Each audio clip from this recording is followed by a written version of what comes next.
Hello and welcome guys, स्वागत है आप सभी का एक बार फिर से हमारे एक और नए वीडियो में। दोस्तों, आज की वीडियो में हम लोग फिर से आप सभी के लेके आ गए हैं एक बहुत ही इंपॉर्टेंट क्वेश्चन। यह क्वेश्चन में हमें ये एक्सप्लेन करना है कि लैटेंट हीट का क्या रोल होता है जब हमारे सब्सटेंस का स्टेट चेंज हो रहा होता है। स्टेट चेंज का मतलब होता है जब हमारा सब्सटेंस अगर वो सॉलिड है तो वो जब लिक्विड में हो रहा होगा, या जब वो लिक्विड है तो जब वो गैसेस में कन्वर्ट हो रहा होगा। मतलब एक फॉर्म से जब वो अपना फॉर्म चेंज कर रहा था किसी और फॉर्म में, उस समय पे लैटेंट हीट का क्या काम होता है। तो वीडियो के साथ ही साथ में आप लोग भी अपनी कॉपी और कलम लेके बैठ जाइए और आइए देखते हैं फटाफट सोल्यूशन इसका। तो यहाँ पे सबसे पहले मैं आप लोग को ये बता देना चाहता हूँ कि जब हमारे सब्सटेंस का स्टेट चेंज हो रहा होता है, यानी जब हमारा सब्सटेंस अगर सॉलिड है तो वो लिक्विड में कन्वर्ट हो रहा होगा, या लिक्विड है तो वो गैस में कन्वर्ट हो रहा होगा, या गैस है तो वो वापस से सॉलिड में कन्वर्ट हो रहा होगा।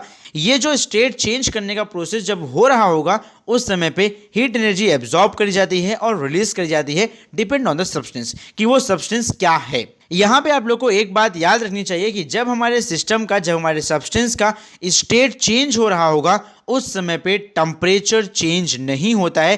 टेम्परेचर उसका कांस्टेंट रहता है, टेम्परेचर कभी भी बदलता नहीं है।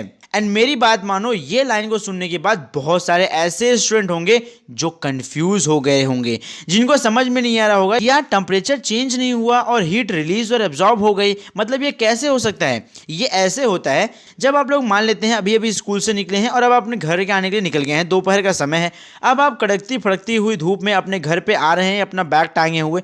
तो अगर मैं दोपहर के 12 बजे की बात करूं तो उस समय पर जो टेम्परेचर होता है सराउंडिंग का, वो 37 या 38 डिग्री के आसपास होता है। एकदम तपती हुई गर्मी है, 37-38 डिग्री के आसपास टेम्परेचर होता है। टेम्परेचर ज़्यादा वेरी नहीं करता, टेम्परेचर चेंज नहीं होता। लेकिन जैसे जैसे आप उस धूप में चलते हो, वैसे आपकी बॉडी के अंदर की जो एनर्जी होती है वो स्वेटिंग के जरिए, पसीना के जरिए आपके इन्वायरमेंट में, सराउंडिंग में रिलीज करी जाती है। तो यहाँ पे क्या हो रहा है, इस प्रोसेस के अंदर आपकी बॉडी से हीट एनर्जी रिलीज हो रही है सराउंडिंग में, लेकिन टेम्परेचर क्या है, कांस्टेंट है, टेम्परेचर चेंज हो रहा नहीं है। आई होप आप लोग को अब समझ में आ गया रहेगा ये सेकंड लाइन यहाँ पे क्यों कही गई है। एंड अगर सेकंड लाइन यहाँ पे समझ में आ गई रहेगी तो यहाँ पे आप लोग को अब ये भी जानना चाहिए कि ये जो हीट एनर्जी रिलीज होती है और एब्जॉर्ब होती है, इसकी हमें आवश्यकता क्यों है, इसकी हमें ज़रूरत क्यों है। मान लेते हैं हमारे पास एक बर्फ़ है, अब मैं चाहता हूँ कि ये बर्फ़ पिघल जाए और पानी में कन्वर्ट हो जाए। अब आप लोगों को यहाँ पे एक बात पता होनी चाहिए कि जो हमारा आइस होता है, आइस यानी कि सॉलिड फॉर्म में होता है, और आइस के सारे मॉलिक्यूल एक दूसरे से बहुत मजबूती से बाइंड होते हैं, चिपके हुए होते हैं।